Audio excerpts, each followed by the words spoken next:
I Welcome everybody back to the Double File Restart podcast with Southern Cowboy and Dale Davis and Caden. So this weekend was Daytona for the Cup Series. It was the cutoff for the playoffs, but we'll get to the Cup Series here in a little while. Um, so the Xfinity race was the first race this weekend. Trucks race on Sunday at was it Milwaukee? Yep, and I didn't see a lap of it. You didn't miss much.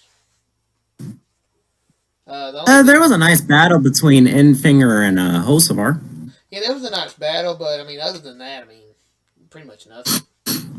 I like Hocevar's comment at the end of that. The 98 got their superpower taken away. Ooh. Yeah, you hear about the IRP thing? What's the story behind that? Majeski's right rear got confiscated. Okay, makes sense. That was the most dominant between Richmond, which he didn't win, and IRP. Those are the two most dominant non-Kyle Busch driven trucks I have ever seen in the Truck Series. Oh yeah, I mean, they're always up front for sure.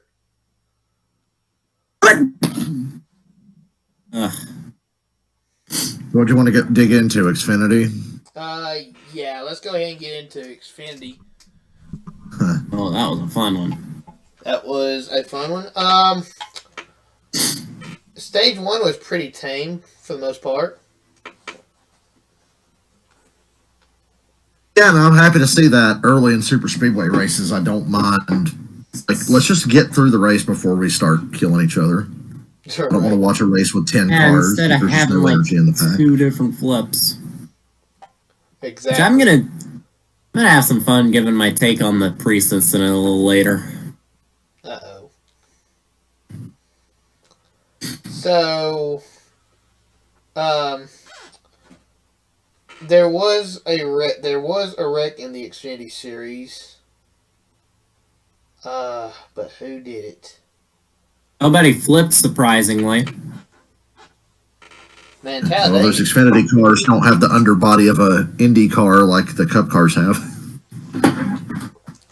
Well, I don't know, because, I mean, at Talladega, there was, like, 2 flips in the same race. Yeah, and one of them was a blowover, kind of like Prius.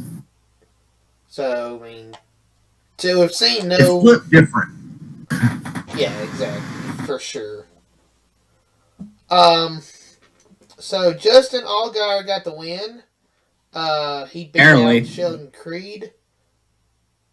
It kind of reminded me of the 2016 Daytona 500, where it was just the 2 leaders side by side, and whoever got that last side draft was the one that was going to come away with the victory. Yeah, and if you go back and watch my stream, when they go off into 3, I'm like, oh, God, I can't tell you. I'm like, who's the side draft going to favor? And then as soon as they came off 4, I said, Allgaier's got it. Allgaier won that race because he did not go up to block Creed. Yeah, and once again, we've seen that happen in the past. I don't know if it's just good luck or karma, but whoever does not throw the stupid block usually wins. Exactly. Take notes, Bubba. Yeah, Denny Hamlin, the Daytona 500 in 2020. Why did he win? Because he didn't block that insane run Newman and Blaney had. He's like, all right, they got me. Maybe I'll get it back. And he got it back. And Newman died, almost. You just got to be patient. I know it's hard to be patient when you're like on the last half a lap, but if they're coming, you can't get in the way. Like, what do you want to do? Go to the hospital? I mean, like you just said, Dale, Denny won that because he didn't block. Why did Ryan Newman not win it? Because of a bad block. Because he blocked. Yeah, and his wasn't that bad. You know, I see some blocks where it's like, oh, he was just clear, but not really. You know, I'd say a bad block is when somebody's at your quarter panel and you just clobber him. Newman was actually in front of Blaney's bumper. He was just clear enough to get in front of Blaney and make contact and get loose. As we saw this weekend, it don't take much. Exactly. So Justin Allgaier gets his second win of the season, the second win for JRM. No, the 4th win for JRM. Wow. JRM's getting hot, and you know it's getting good when Sam Mayer's got his stuff together. Like, I've been so down on him for the last year and a half. I'm like, dude, I got nothing for this guy. I don't hate him. It's just, I was like, I don't have anything for him. I just don't see a bright future. But God, when he's on top of his game, it's like this company's headed in the right direction. And JRM is actually doing things that don't involve wrecking each other at a super speedway for once this year. Props. That was good redemption for Allgaier. Allgaier needed it the most. He was the one who screwed up the race in February. It keeps choking. I think so. I mean, I don't know. Josh Berry, I think Josh made the first move to really break it up.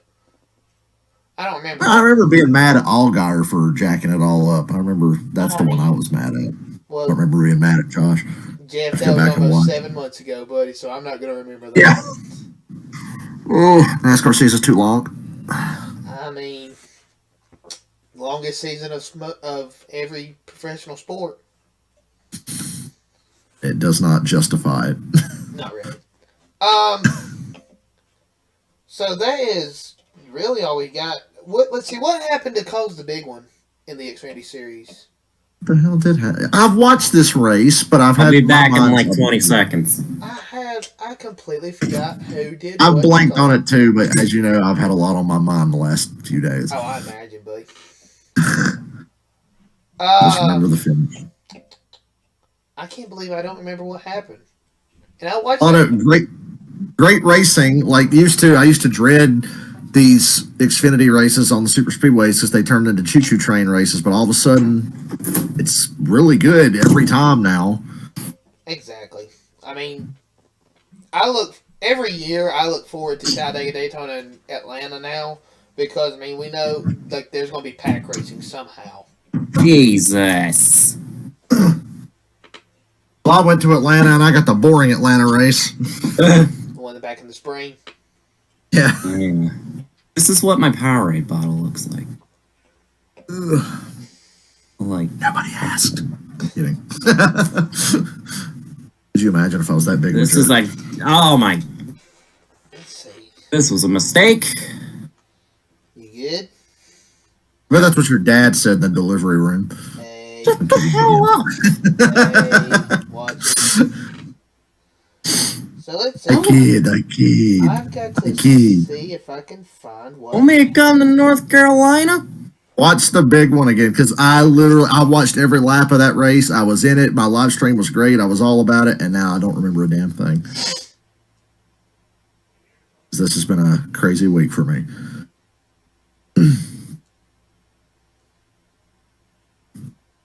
God, it's so weird being in front of my computer and not being on camera. Like, I'm paranoid about my movements, but I'm not on camera anymore. Until tomorrow. I just don't move at all, really. Let's see. Y'all keep talking while I find this red. So, I guess I'll try to push it to Saturday. I guess I can't really think of anything else to discuss about the Xfinity race. Well, it doesn't. Let me bring it up here. We are so unprepared. I do want to say this real quick.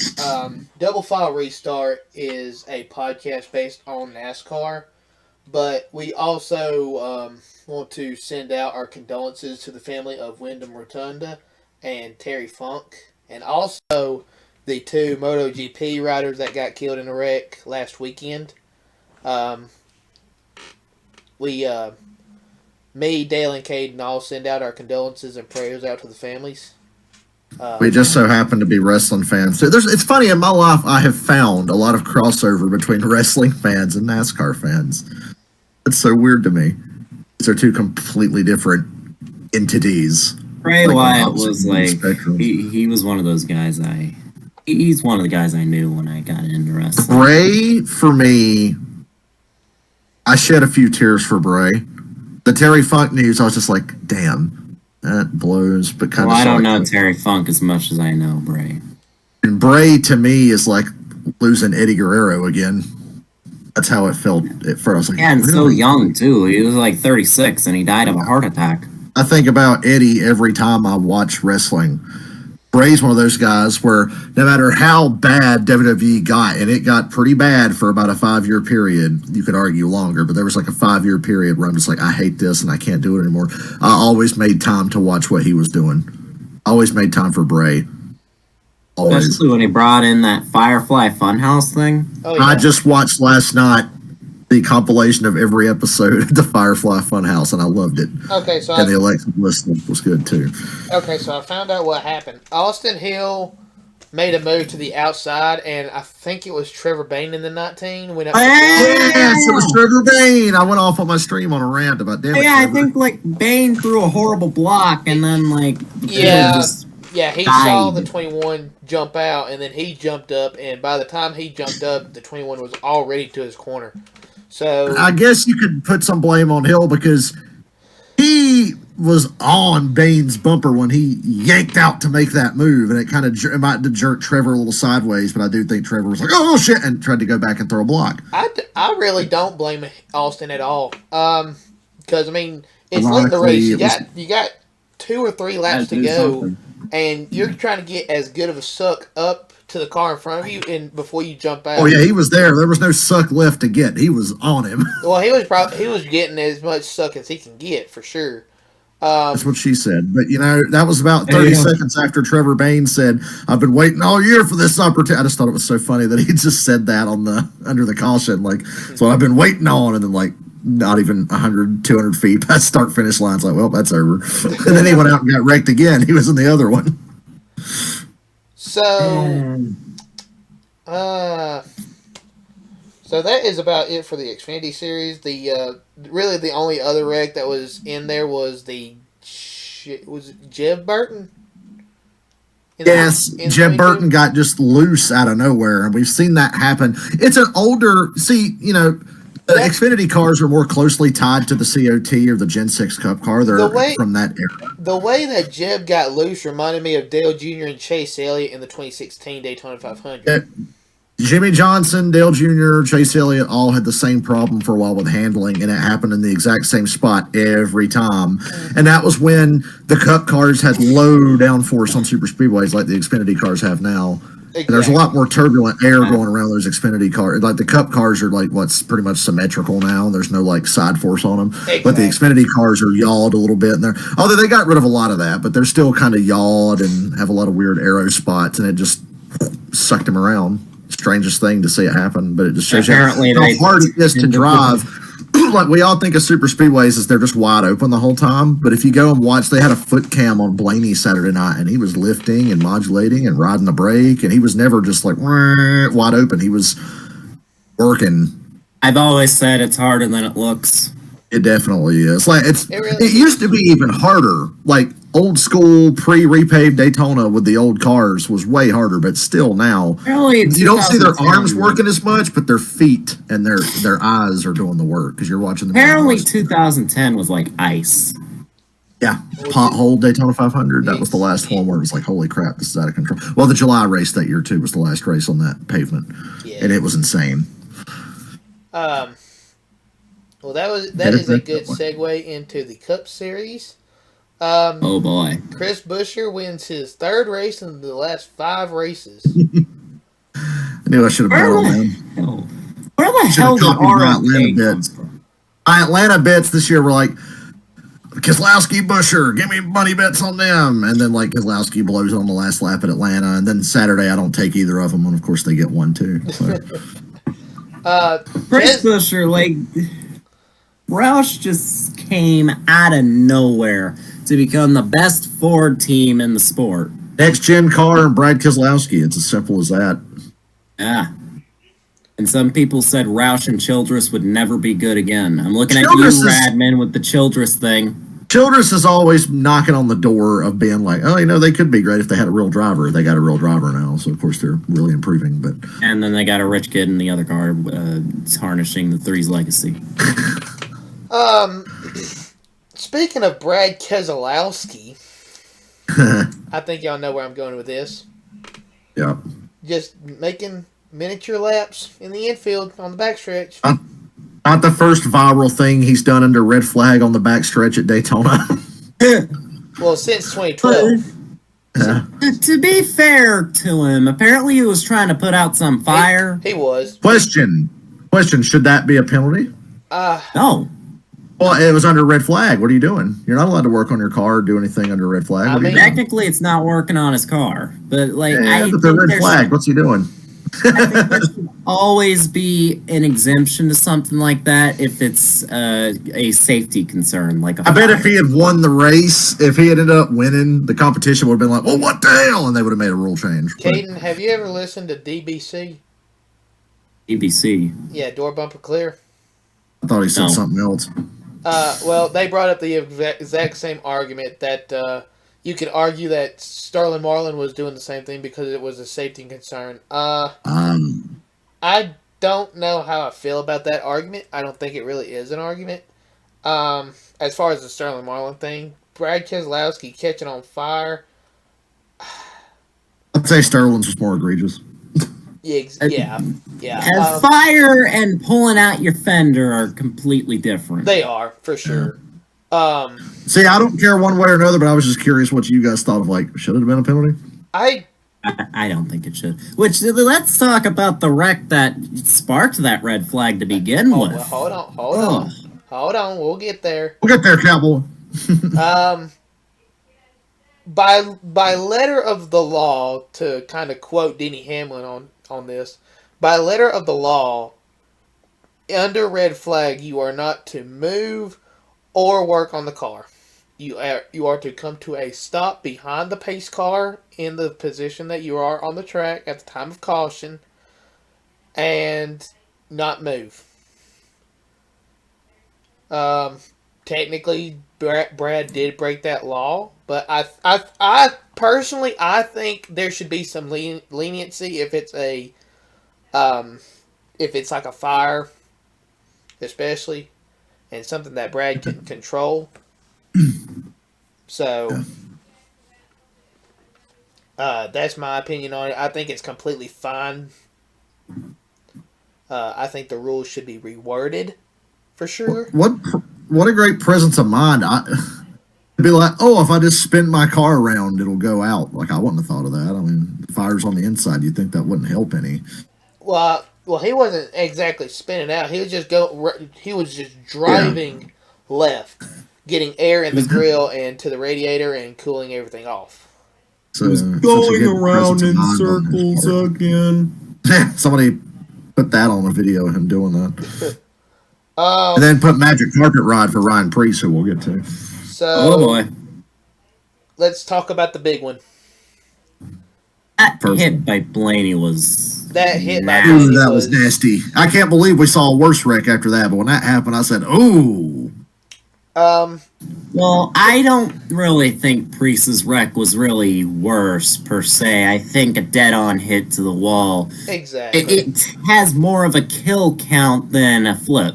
I don't know, exposed cockpit's pretty bad. I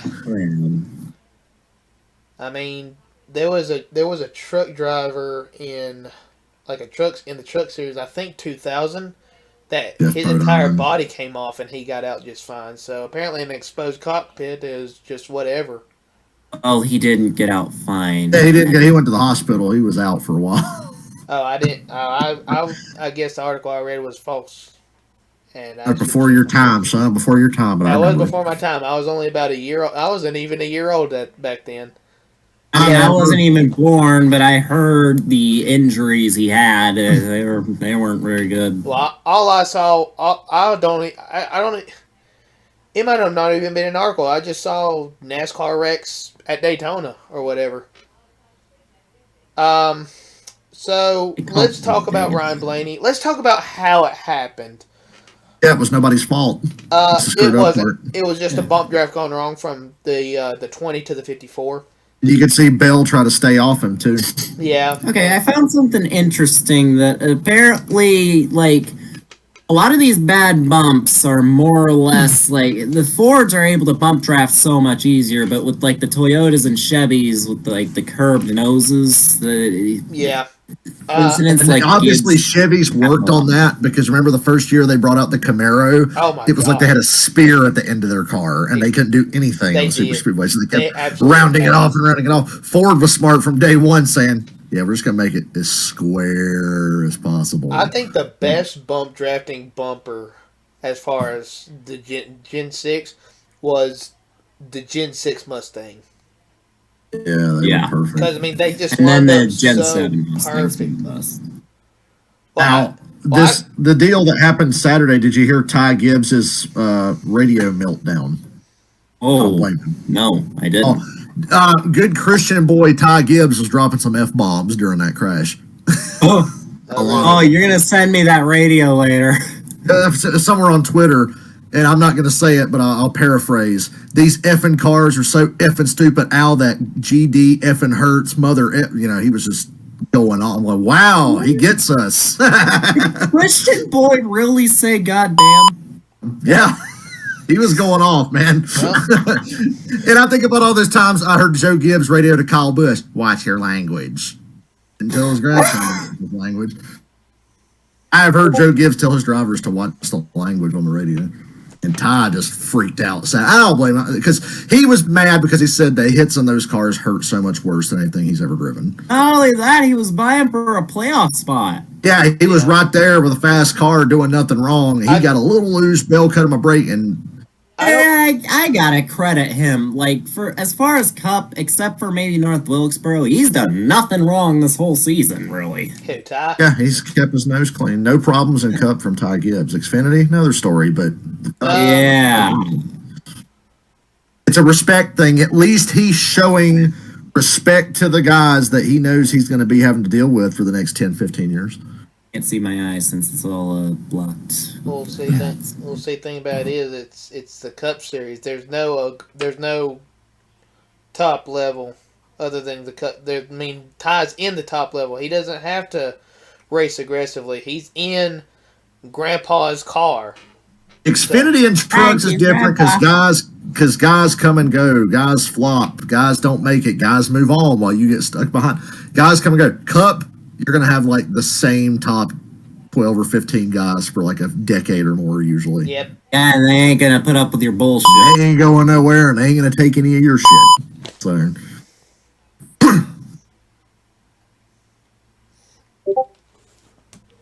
So, not everything.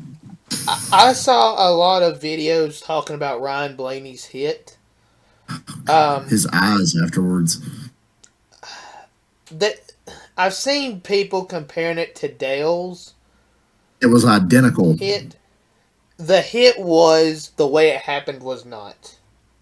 It was more violent, but it was literally the same thing. It was a little faster and more violent because the corner speeds now are higher, Well, so see- that was worse. Well, see, I think Ryan's hit was a little bit worse than Dale's because Dale had the 36 hit him from the side, sending the car down the track just a little bit, whereas Ryan just went straight into the wall.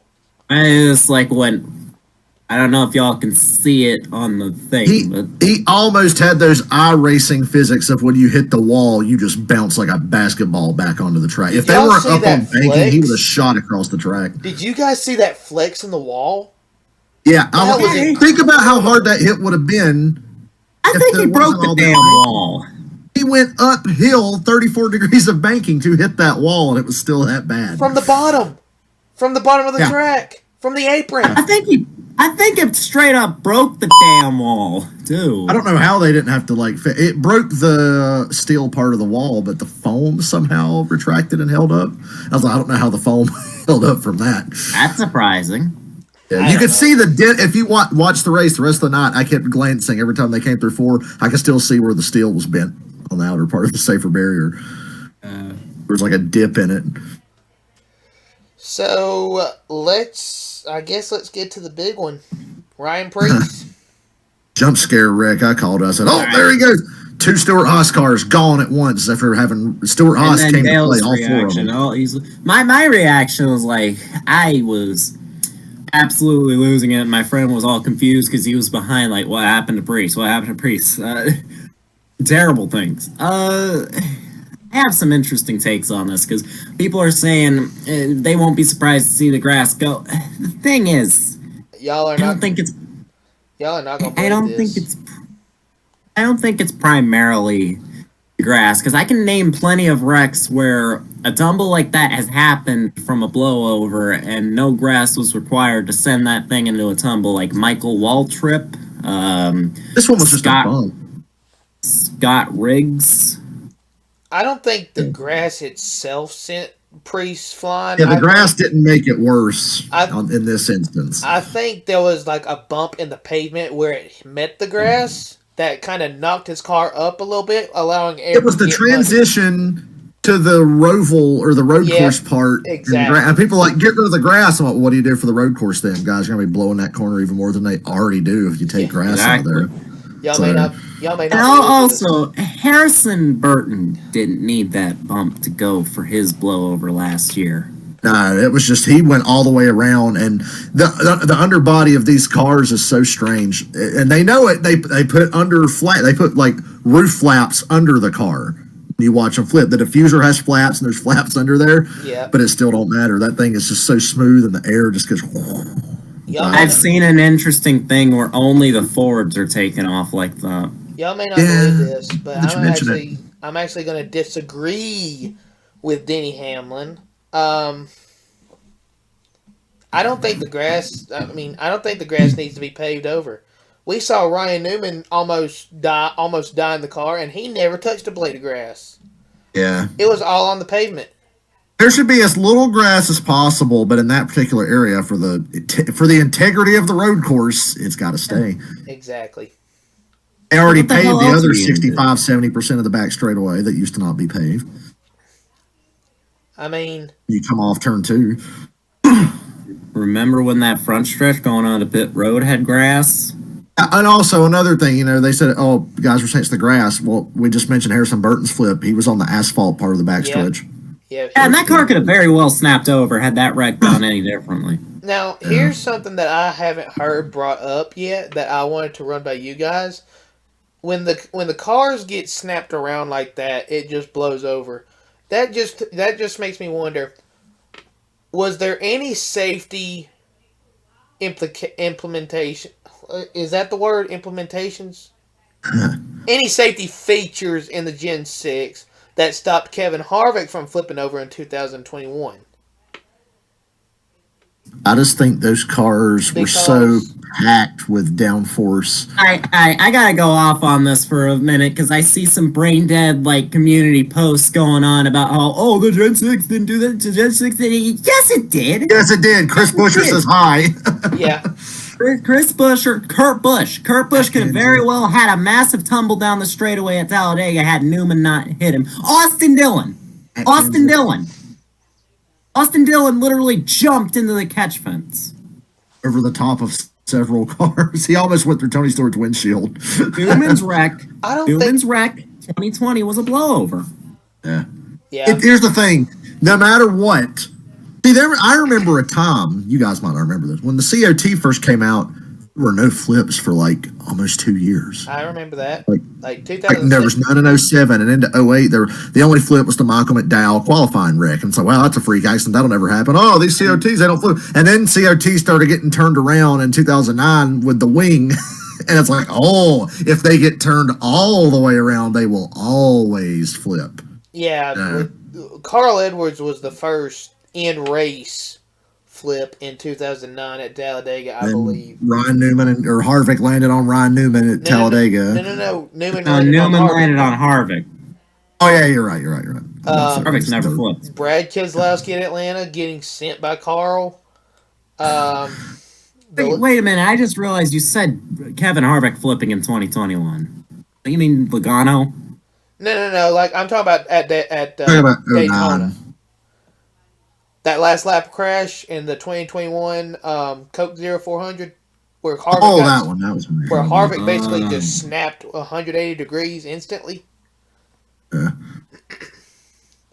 But yeah, the COT with the wing was a major design flaw. It looked okay. I mean, it looked like a race car. I mean, when they wind tunnel tested that shit, they didn't turn it all the way around and say, if it gets turned all the way around, then it will go. Because the wing will work as a wing when that happens. Yeah, all the way around. I mean, that wing acted like a flap on a plane. That Brad Keselowski one in 2010 was like where they said, "All right, enough of this crap. Put a spoiler back on."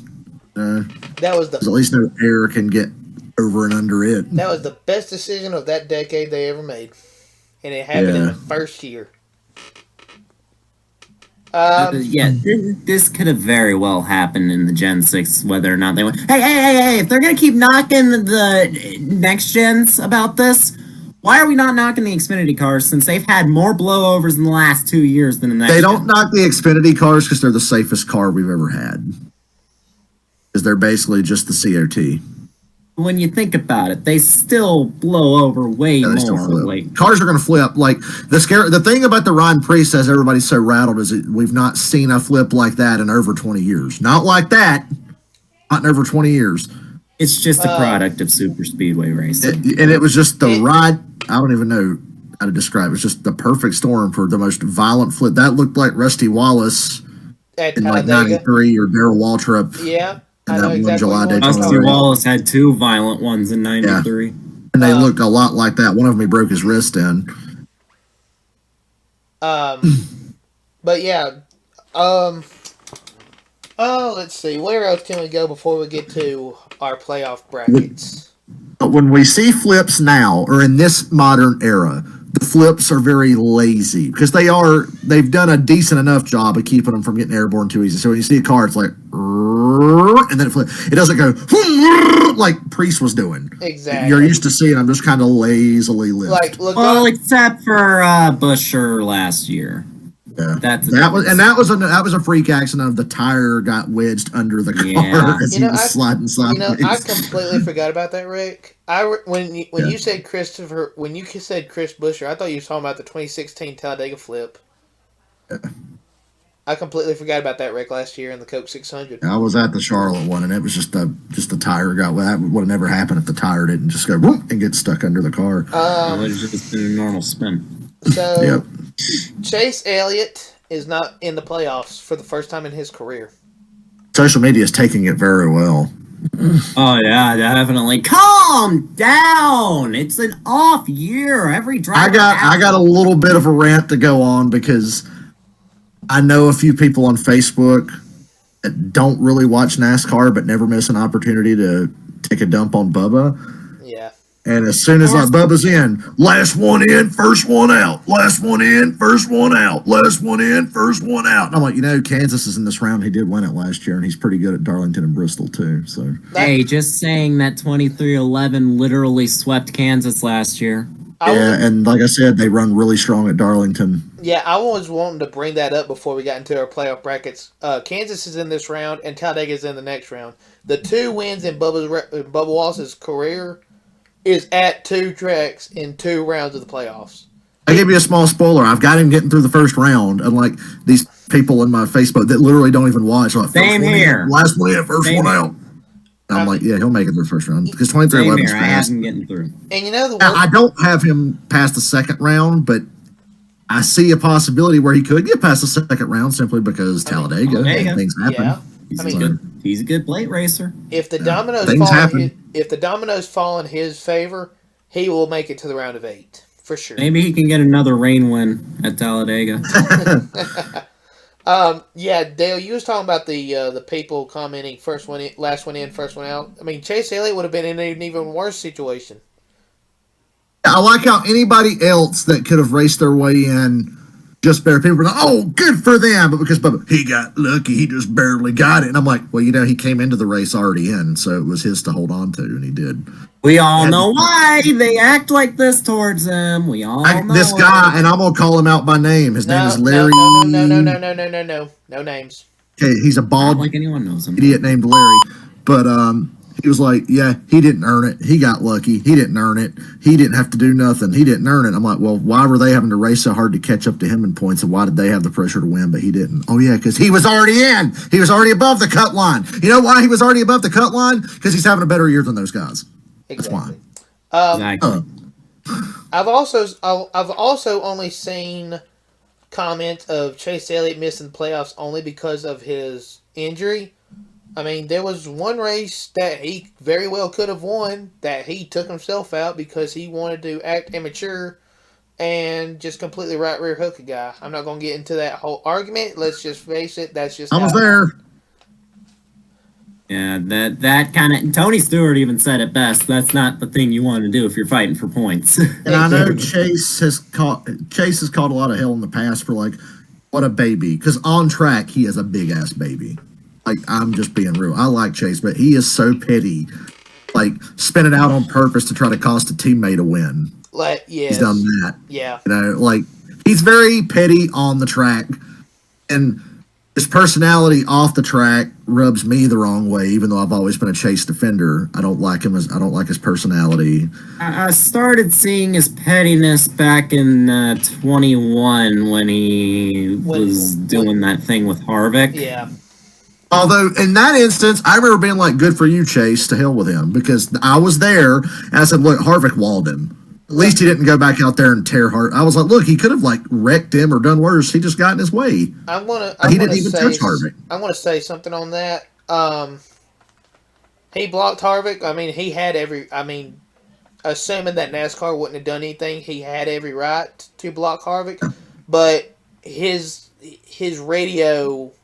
Yes, he shouldn't have been able to just say it. Yeah, his radio mess is what's. I love Larson, but I don't really think he should have outright said he was going to help Larson. Yeah, exactly. That's my problem with it. And Hamlin brought that up in his defense against when NASCAR said, you're manipulating the race because you walled Ross Chastain. What, manipulating what, 15th place? Like, come on. So, and Hamlin was like, what about Chase Elliott? He literally went on the radio and said, where's the 4? But once again, I defended Chase that night because I said, good for him. He didn't take him out, didn't try to hurt him. He just messed with him. I had no problem with that. Yeah, and then you had Fontana last year, or California, however you guys know it as Auto Club. Yeah, Auto Club last year. That was Larson made a mistake, a late block, and Chase. Was that a lot? Chase just, I think he just overreacted. I'm just being honest. Yeah, it was stupid. And to do that, like, you never see a teammate do anything like that. You don't. And then even under the worst circumstances, it's like, you know, they'll be mad, but I'm not going to bring out a caution and try to screw my whole team out of a win. Did he get penalized for that? No, he didn't. No, he did not. Because he didn't say anything that day. He didn't say anything that day. He spin gated and NASCAR. Oh yeah, you realize how many spin gates there are that didn't get penalized, and they picked on Michael Waltrip Racing, who at the same time they were doing their thing, Penske was paying off Furniture Row to let them have spots for Logano. Yeah. Like they were making a financial deal on the radio. Oh, that's fine, but Michael Waltrip Racing, oh, we got to do something about that. And then back on the Chase Elliott thing, I'm not going to take this time to just bash on the Chase Elliott. I'm just pointing out moments that he has shown immaturity. Yeah. Watkins Glen last year, he went straight to Jeff Gordon and Rick Hendrick. I don't know what was said, but you can very well assume what was said. He was probably complaining about Larson. Larson ran him wide. I think at that instance, Larson was just racing for a win.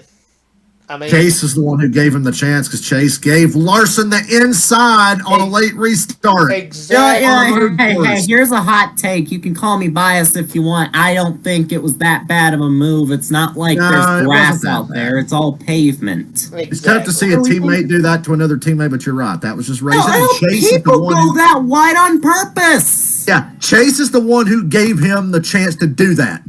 If you're on the last restart at Watkins Glen, what line are you picking? The one on the right side, always. On the bottom. Why would I pick anything different? He thought they were still going to be teammates with like 2 or 3 to go. Yeah, he was thinking that Larson was just going to let him go and take the win. And I don't know why he was complaining anyway. He had already clinched the regular season championship. That was already 15 extra points. You know how it is. They want to win. Like, if you get screwed out of win, don't matter where you are. I remember when Truex won the regular season points after getting wrecked on a green-white checkered of a race where he had like a half-lap lead, but Derek Cope got sideways and then threw a caution, and then he gets wrecked and Larson wins. Truex was not at all happy to be crowned regular season champion that night. He was pissed off about not winning the race. So I think that's just a universal driver thing of like, screw you, I want to win.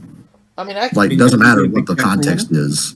I mean, If it cost me a win. I get that for sure, but at the same time, big picture, I mean, you're the regular season champion. You got 15 bonus points. You're more than likely a for sure lock in the round of 8, and all you gotta do is just work just a little bit harder to make the Final Four. Tell you what made me crazy with Chase. Like, this has been a rough year for me because I've always defended Chase's talent because I've had, people in the past, he ain't that good. He's just there because his daddy. I'm like, no, he's like one of the all-time greatest road racers I've ever seen. Like, his racecraft is unbelievable. Probably one of the top 5 in the entire Cup Series, if we're being Yes. So I've always defended his talent. But his stupid little, like, spoiled-ass personality, and I don't care what, he reeks of insincerity and reeks of being spoiled. And the thing this year when Noah goes up and, gets clocked by Ross, and on the way by, Chase looks at Noah and goes, well, somebody had to do it. And I'm like, well, why don't you go do it? Like, Mr. Personality, why don't you stand up and do something? Because Ross screwed Chase way more than he ever did Noah. The fact and it's like, hey, Chase, why don't you go do something about it? The fact that there was a poll on Twitter and the majority actually voted for Denny Hamlin over Chase Elliott as far as personality says a lot. And I hate Hamlin, but it's true. He has more personality. He's genuinely just a prick. Chase, like, he's got this cult following that can't see that this is a spoiled a-hole. Well, see, thing about it is, Chase has Jeff Gordon's fans. Chase has Bill Elliott's fans. Chase has a lot of Junior fans. Chase has a lot of Jimmy Johnson fans. With their powers combined, he's like the Powerpuff Girls, but just for so I mean that's retards. That's the majority of 4 fan bases for one guy. And unfortunately, most of those fans are horrible. I mean, did you see the crowd of people at the Dawsonville Pool Hall during the Atlanta race last year that he won? Like, geez, is Dawsonville next to like a nuclear power plant or something? You would think. A lot of Trump votes in the room, but nonetheless. I'm gonna say this right now. I'm wearing a Denny Hamlin shirt, and I have a picture of Denny Hamlin right next to me. Chase Elliott is probably one of the most talented race car drivers of our generation. I've got a Chase Elliott 2020 championship shirt. Well, let's not sugarcoat it. Chase Elliott is one of the most talented race car drivers of our generation. But his behavior when something goes wrong is not right. He's so petulant. Exactly. And he comes off as such. And see, I'll also say this. All his fans blaming Alan Gustafson and wanting him to be fired. Why? Because of one season? What are you going to do, sticking with Greg Ives and get like 2015 or 2016 Dale Jr. output? Like, I never thought much of Greg Ives as crew chief. And see, I mean, what they fail to realize is just because 2023 has been winless so far, Alan Gustafson is the guy that got him the 2020 championship. The 9-car made the owners' playoffs because of Alan Gustafson. So if Chase had missed his races, they would have been in. Alan Gustafson's Watkins Glen Gamble, that was optimistic, yes, but they wouldn't have had to do it if they weren't in that situation. Exactly. It's not his fault. Okay, the snowboarding thing, I'm not mad at Chase for that. Live your life. It's unfortunate. It's the Charlotte thing. Exactly. It's like, great, you made us finish dead last and we got suspended next week. Well, you got a small margin for error and you just took that away. So now what's Alan got to do? Be crazy with his strategies. Try things. Exactly. Because Alan should not be fired. Because when was the Charlotte race? The 12th race of the season? The 13th? Yeah. If we're going to go off their logic, then Alan shouldn't be fired. Chase should be fired. This is their logic. Now, I will say, I've seen Alan make some bonehead calls, but what crew chief hasn't? 2020 Coke 600 comes Everyone has. Caution with 3 to go. No tire wear. Let's pit. Oh, wait, 9 cars stayed out. Well, we lose. Exactly. That's exactly my point. Alan Gustafson is I'm going to argue that Alan Gustafson is the Chad Knaus of our generation. Jeff Gordon sabotaged Mark Martin's Hendrick career to steal Alan Gustafson. Now, this reminds me, I won't mention anybody's names, but it rhymes with Yamabazi Flames. says that it was Dale Jr. that stole all the stuff from Mark Martin. Jeff Gordon literally said on a podcast, no, after the 2010 season, we were looking at swapping stuff around. They offered Dale Jr. Alan Gustafson. Dale Jr. said, no, I don't want to take that from Mark. They got a good thing going. But what did Jeff Gordon do? Yeah, give me Alan. Well, so, yeah, it was Gordon. It's a tie between Chase Elliott and Alan Gustafson and Kyle Larson and Cliff Daniels to be the Jimmy Johnson and Chad Knaus of this generation. Yeah. Is that a stretch at all? You're right. I think it's a little bit of a stretch. Cliff Daniels is pretty darn close, even though since going to the next gen, the 5 car hasn't been as dominant as they were in 2021. Yeah, but of course they haven't because the whole field's closer together. Exactly. And Larson, I'm going to be fair to him. And you know what? Call me a fanboy. Call me what you want. He should have a lot more wins than he does right now. He should have about 7 wins this year. Thank you, Ross. Yeah. Literally. I want my Darlington win. Yeah. He might get it this weekend. Oh, yeah. One more thing I want to add before we get to our playoff brackets. Willie B is a lucky son of a gun, because if three of his 5 wins are literally only because of a green white checkered. If that caution doesn't come out, we didn't mention Rudy Fugle. No. I'm talking about like Willie B, essentially getting lucky, I guess, with a late caution, and just everything working out for him. Rudy Fugle. Yeah, Rudy Fugle. I completely forgot about I forgot the name of William Byron's crew chief. That's the best crew chief going this year, in my opinion. Oh yeah, to this year for sure. With pit strategy when the late cautions came out. So I mean, absolutely, no doubt. I saw someone calling Byron's Atlanta win a Mickey Mouse win. Well, it kind of was, but hey, we'll never know. Well, I mean, I don't really think it was. If William Byron's Atlanta win is a Mickey Mouse win, then Bubba Wallace's Talladega win is a Mickey Mouse win. Dale Jr.'s last career win at Phoenix is a Mickey Mouse win.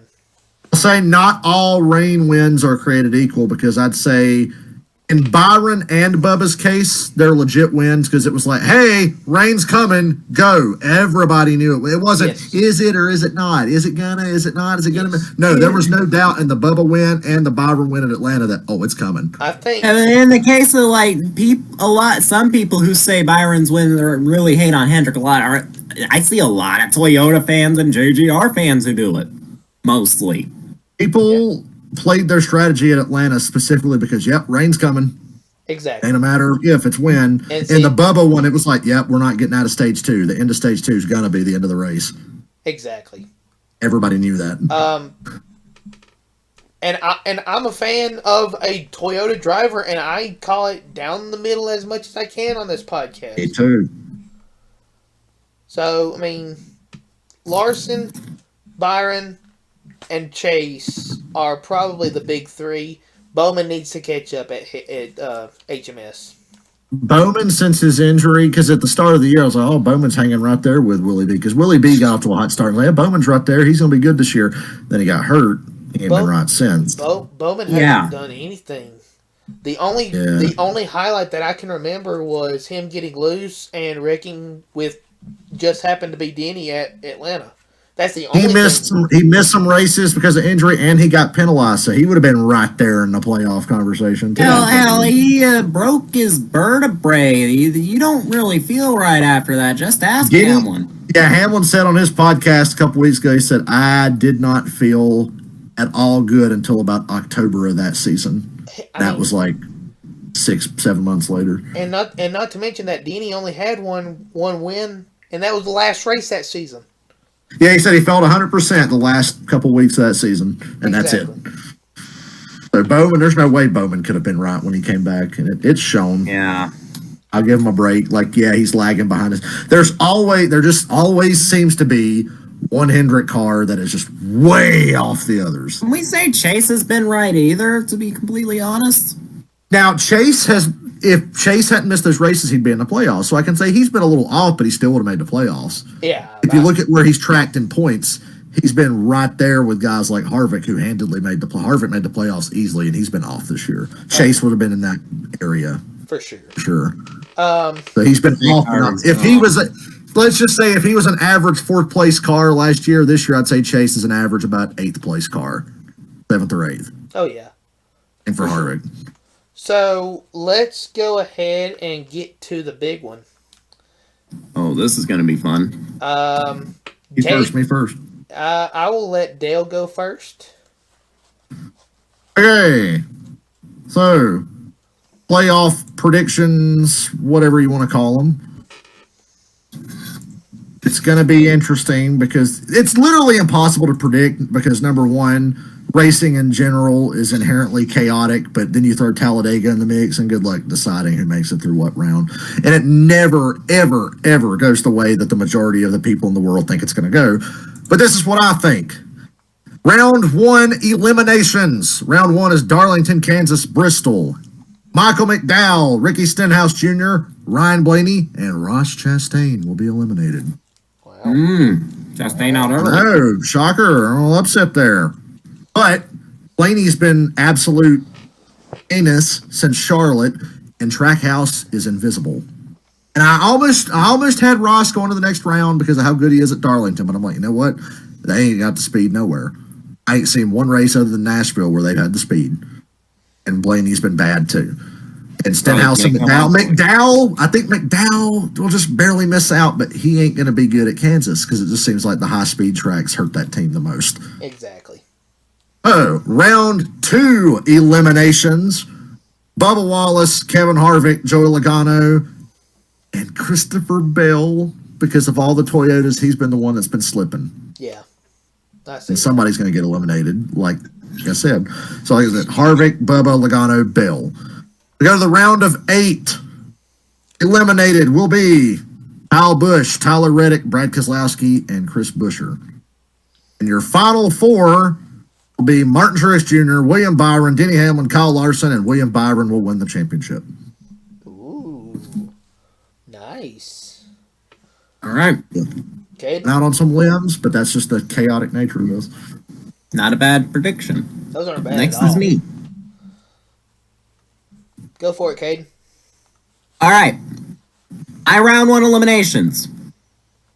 Tyler Reddick, Ricky Stenhouse, Joey Logano, and Ryan Blaney. Both Penske cars. Yeah, they have not really shown much speed. They have like 2 combined wins, and Austin Cindric's doing a whole bunch of nothing. Oh yeah, he still exists. Joey Logano has his win at Atlanta. I don't really think he's shown winning speed since. Same for Blaney and the Coke 600. I just don't see it.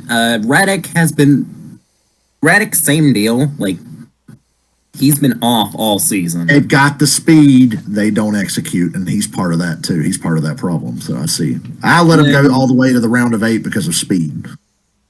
And then Ricky, obvious. Like, he won the 500. This is still huge. Think about it. They won the 500. They're in the playoffs. This is still huge for that little team. Playoff money is big. Exactly. For sure. The Chargers. Here's where it gets controversial. I have Bubba out in the round of 12. L's out. Who? Chastain is out. And Hamlin's out. Who was this? Hamlin being out. No, that. Who was the second one? Bell. Bell. Okay. So we're going to lose 3 Toyotas in this one and 1 Chevy. Trackhouse has really been kind of off. I can kind of see Ross Chastain going through. Christopher Bell hasn't really been anything special, if we're being honest. Bubba Wallace, I give him Kansas in the first round, but that's about it. In the round of 12, there's a road course, and I'm not going to put all my eggs in a super speedway, even if I've won there. That's exactly what I was thinking. If you have to bet on Talladega, it's like, oh, I can get to the next round, you're probably screwed. And Hamlin, I'm not really high on Hamlin, to be completely honest. I know you're not. I just feel like something's going to happen. Especially when you have these next few drivers. Out in the round of 8, Brad Keselowski, Michael McDowell. You got McDowell going that far. If he can get to that first round, I'm with you. I think he's going to make a deep run. Same for Kevin Harvick in his retirement. He's going to make a deep run, continuing to carry Stuart Haas on his back, and then Kyle Larson's going to be out. There's your proof that I'm not that much of a Larson simp when I have him going out before the championship. I just don't see it happen, and they've not been that consistent. They have the speed to win. One Martinsville and Homestead's in that round, so that's why I kind of put all my eggs in the Larson basket. It's just one thing after another, though, and I don't see it happening. Which means your final four are Kyle Busch, Chris Buescher, Martin Truex Jr., and William Byron. William Byron wins the championship. Wish I had the balls to pick Chris Buescher to make my final four. I almost did. Look, I think he's going to make the final four. I think that's about as far as he goes. The 3 out of the last 5 is a pretty convincing argument. And we know Kyle Busch is going to find his way through. Yeah. He's been so bad lately. But I looked at the playoff tracks line up well for the 8 car and Kyle Busch. Look at how the 8 was last year. Combine that with how Kyle Busch is at a lot of those tracks. I'm like, yeah, I could see Kyle going to the round of 8. Maybe championship. Yeah. I think Byron's going to be first, and then Truex going to be like a real close second. Like, I genuinely think he's going to be right there with him. But we'll see what happens. Look, my predictions this year have been pretty good. I had Stenhouse winning the 500. He won the 500. I had McDowell winning his way into the playoffs. He won his way into the playoffs. So I got some ground to stand on here. All right, so I guess it's my turn. In the round of 16, I have the 20 of Christopher Bell, Brad Keselowski, Michael McDowell, and Ricky Stenhouse being eliminated. The only reason why I say the 6 is because Darlington, you got Bristol, which, don't get me wrong, he had a good run last season at Bristol, but then that whole tire fiasco happened, so he hasn't had much luck at Bristol. And then you got, let's see, Kansas. I don't even remember where the 6 finished in Kansas in the spring, much less last season. So that is my round of 16 eliminations. My round of 12 eliminations is the 17 of Chris Buescher, the 5 of Larson, the 4 of Kevin Harvick, and the 12 of Ryan Blaney. The only reason why I say Kyle Larson is because he has just had the worst luck. He's had worse luck than Chase Elliott this season. Whether it's getting taken out of contention. I want to say taken out of contention, not necessarily taken out of the race, or things have just not gone his way. So that is the only reason why I don't have Larson making it to the round of 8. Talladega being in that round is not a very convincing argument. Why'd you take Brad out after round 1? Remember who dominated Bristol last year? Yeah, he dominated Bristol last year, but did he win? The tire go down while he was leading. Look, to be fair, they've actually fixed stuff. They have, but I mean, what manufacturer has had the most problems in this new car? The Ford. Ford. Fair enough. So, but they've won 4 of the last 5. They have, but not Brad Keselowski. Yeah, he's been consistent, but not a real threat to win per se. And that's why you had Buescher going out pretty early. I had Buescher going out because you got the Roval, you got Talladega, and you got Texas. I just don't see Christopher Busch. I just don't see Chris Buescher getting the performance that he needs to advance at those tracks. A little bold, I see it. I can see him getting that. I love how far apart we are all on this. It's interesting. I think Vegas and the Roval are pretty good shots for him. And I actually have McDowell winning the Roval. That's not a bad prediction. Here's going to be the real shocker. My round of 8 eliminations include the 23 of Bubba Wallace. I think he gets in because, I mean, I know you guys said don't put all your chips on Talladega, but I think he can get Talladega win. I think he can win at Talladega. And then Kansas, he won Kansas last season. So we know he's fast at that track. If he can get those 2 wins in 2 rounds, he's off to the round of 8. And same thing with Tyler Reddick. We got the Roval. We got Darlington. He had a kind of mediocre running at Darlington back in the spring. But with Bristol and Kansas, I think Tyler can get back up there, and at least enough to advance. I'm running out of natural light. Well, turn your room light on.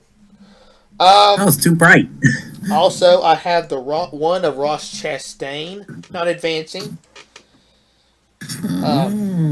Deep run. They outlawed the wall ride, so I don't see him making it past the round of 8.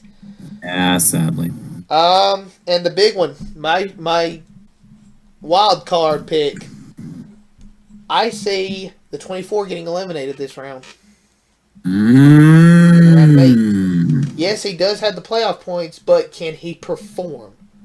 Can he perform to the amount that he needs to advance to the championship 4? He has gotten lucky with cautions this season, but he has not necessarily had the car. Am I wrong? Oh, Watkins Glen. Yes, Watkins Glen, but I mean, I'm talking about Phoenix. I'm talking about Las Vegas. I'm talking about well, there was a third race that had a late caution that he won. Darlington. So A redemption for Logano being Logano. So I just don't know if the 24 can perform the way he needs to. And with that, my championship 4 predictions are the 19 of Martin Truex Jr. I mean, with these 15 playoff points, I mean, who else could it be? How much you want to bet he has Hamlin winning the championship? The 8 of Kyle Busch. The 22 of Joey Logano. If there's one thing that Joey Logano is good at, it's winning the first race of the round of 8. He's done it 3 times. Yeah, but is he even going to make it that far? Huh? I don't see him making it that far to even do that. He very well could. Well, he could win the first race, but... He very well could.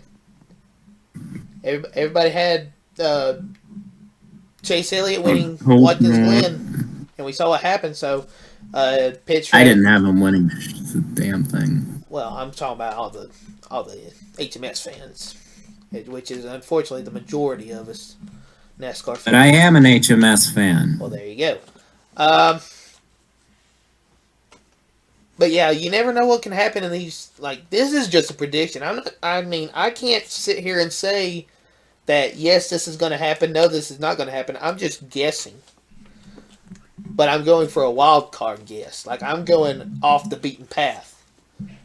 So I like my guess with McDowell and Hamlin's elimination. Exactly. I mean, I don't know if this is going to happen. I don't have a device that can let me go into the future, even though that would be nice. I'd rather be surprised. Exactly. And like you said, Caden, I have Denny Hamlin going to the championship 4. Now, my champion is Denny Hamlin, but not for the reasons that you think. I'd see him winning. You know what? Not for the reasons that you think. Denny Hamlin can get it done if his pit crew gets in the game.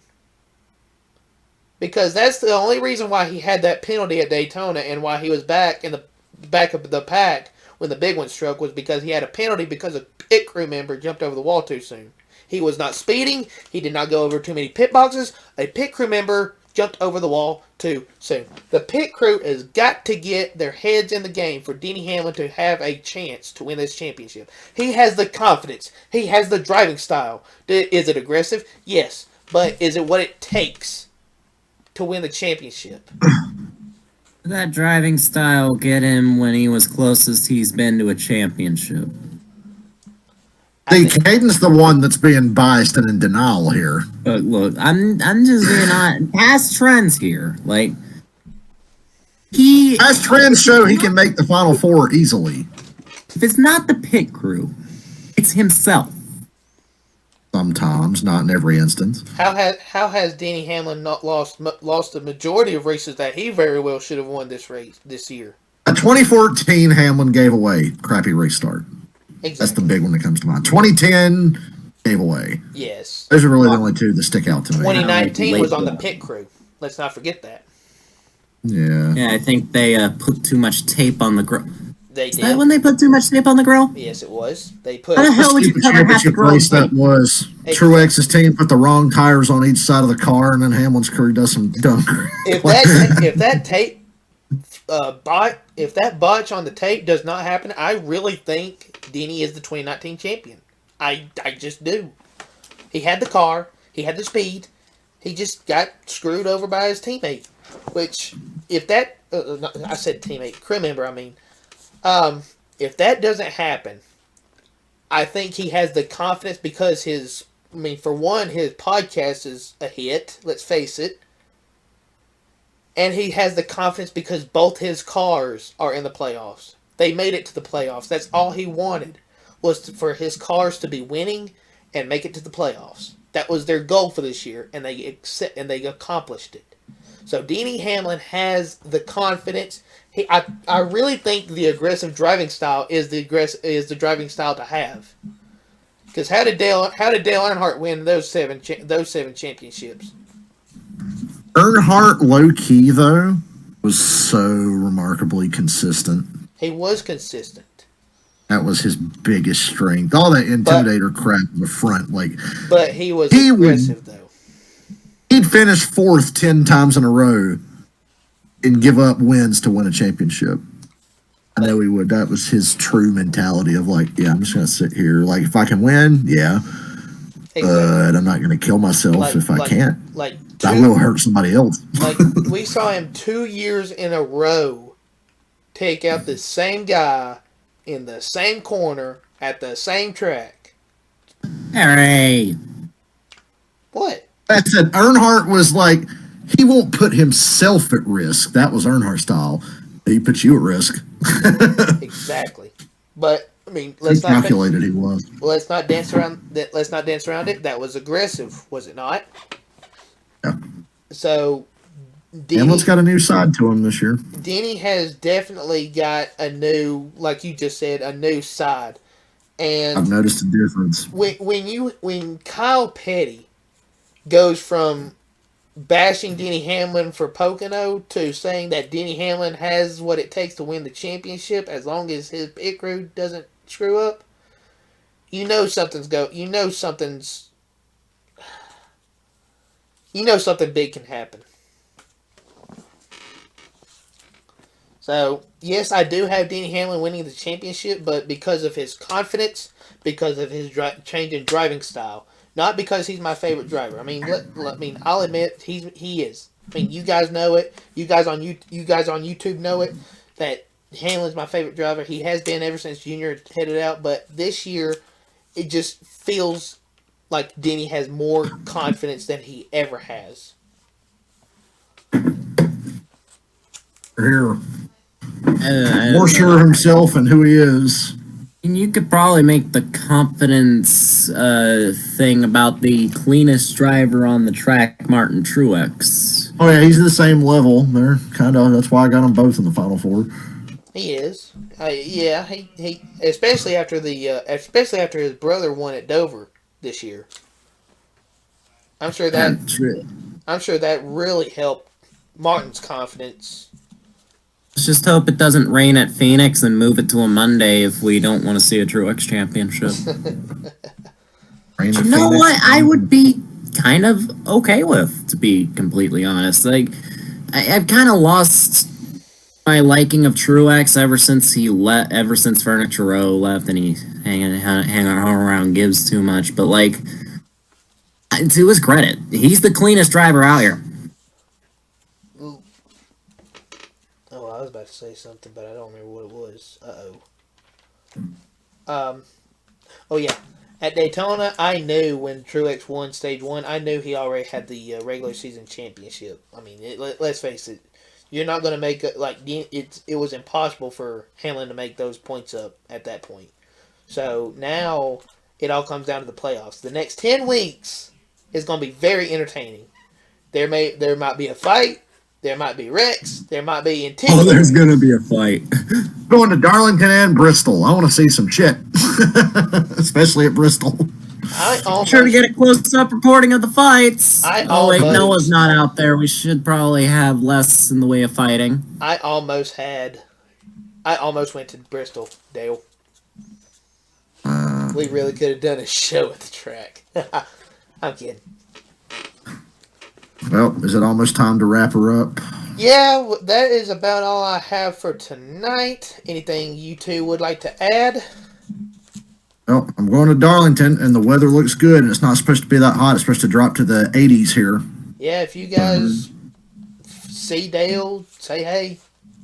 The track survived the remnants of the hurricane, and they're all good to go this week, and there's no weather in the forecast any of the days this weekend. Shush. Just as sure as you say that hurricane's going to come back. Which, as it happens, I was really concerned about weather because I have to work Monday for my new job, and I'm like, oh shit, what if the race gets put on Monday? So I was happy to see the weather said bright and sunny and 85 in Darlington, South Carolina. Well, but yeah, we have time. Kind of wrap this thing up. If you guys on YouTube, if you guys see Dale, say hey. He ain't gonna bite. Want to tell me I suck? Please feel free. You suck! Oh, you stink! My leg. Oh, you stink! Oh, brother, this guy stinks! My leg! All right. Rev up those fires. And that is about all we have time for. So this has been the Double File Restart with Southern Cowboy and Dale Davis and Caden. Tune in next week as we will recap Darlington. Did you enjoy my face cam? I think it's gonna be a good race. Get my first hand account. So do you guys watch Chastain wrecks my driver again? Real quick. I'm gonna come. Real quick before I cut it off. Who's your picks to win Darlington? Dale. Larson. Pick for Darlington. Martin Truex Jr. Okay, and I heard Katie he doesn't wall Elliott again. I'm actually going to pick. I want to pick the Hamlin. No, I'm going to pick the. I think the 4 has a chance of winning. It's about time Kevin wins. He was awfully cagey when they asked him what he expected when he made the playoffs. I think Kyle Larson redemption. Maybe. Again. Thank you, Ross! And with that, we are going to go ahead and shut it down. Thank you guys so much for watching this episode of Double File Restart. Tune in next week as we will, once again, I will say we will recap Darlington and preview Bristol. No, Kansas. What did you say about my hole? Oh, Bristol. I thought you said my hole. I was like, wait, what? No, I said I said Bristol. No, Kansas. Not. All right. That's a wrap. Holla. Ah!